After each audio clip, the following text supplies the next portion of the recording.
ప్రైజ్‌లో ప్రియులారా, ఈ యొక్క ఉదయకాల సమయంలో దేవుడు మనకిచ్చినటువంటి మరి యొక్క నూతన దినం కొరకు దేవుడికి వందనాలు చెల్లిస్తున్నాను.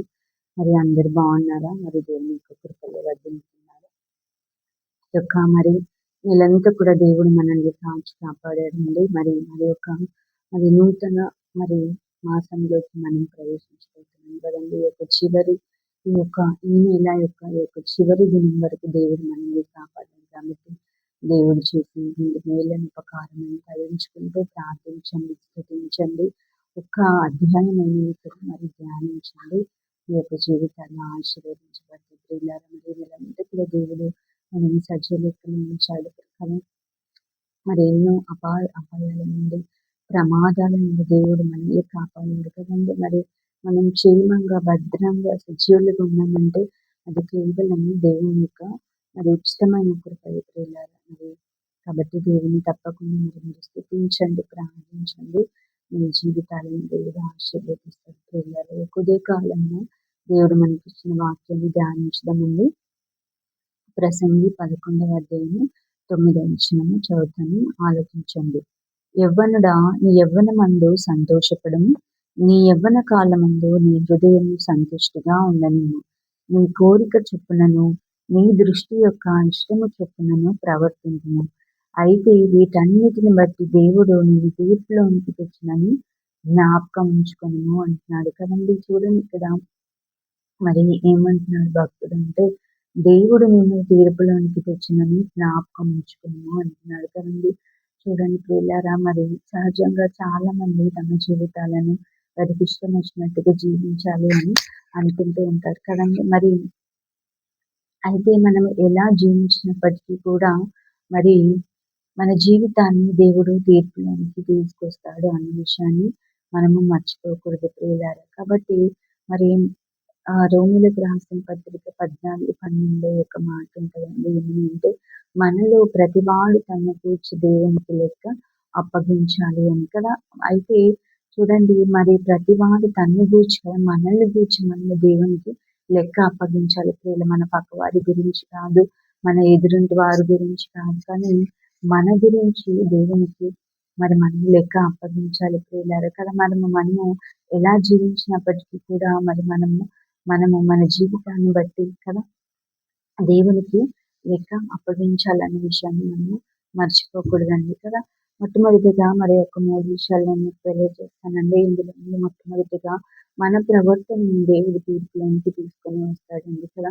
ఏమంటున్నాడంటే ఇక్కడ ప్రసంగి గ్రంథకర్త ఏమంటున్నాడంటే, ప్రత్యేకంగా యవ్వనస్తులకు హెచ్చరిక చేస్తున్నాడండి. ఏమంటున్నాడంటే, యవ్వనస్తులు తమ యవ్వన కాలంలో తమకు నచ్చినట్టుగా మరి జీవించాలి అని అనుకుంటూ ఉంటారు కదా. వారి యొక్క కోరికల చొప్పున, వారి దృష్టి యొక్క ఇష్టము చొప్పున మరి జీవించాలి అని అనుకుంటూ ఉంటారు కదా.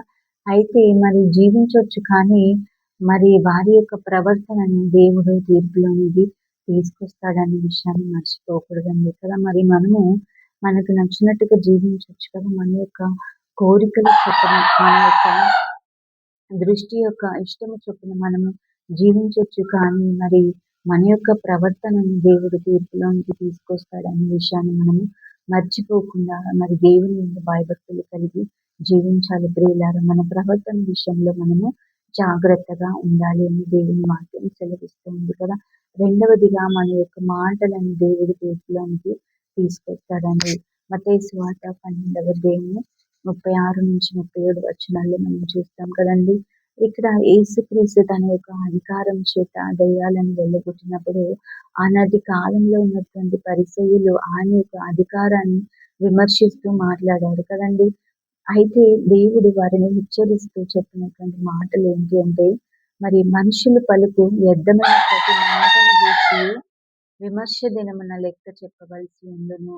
అంటే చూడండి, మరి యేసుక్రీస్తు మరి యొక్క అధికారాన్ని విమర్శిస్తూ ఎవరైతే వ్యర్థంగా మాట్లాడతారో మరి అటువారి యొక్క మాటలు తీర్పులోనికి వస్తాయి అన్న విషయాన్ని మర్చిపోకూడదండి. మనము మాట్లాడినటువంటి ప్రతి వ్యర్థమైన మాటను చూసి మరి తీర్పులోనికి వస్తామండి కదా. మరి చాలాసార్లు వ్యర్థమైన మాటలు మాట్లాడుతూ ఉంటాం కదా, గంటలు మాట్లాడుతూ ఉంటాం. కానీ మనం మాట్లాడే ప్రతి వ్యర్థమైన మాటను చూసి మరి మనం తీర్పులోనికి వస్తామన్న విషయాన్ని మర్చిపోకూడదండి.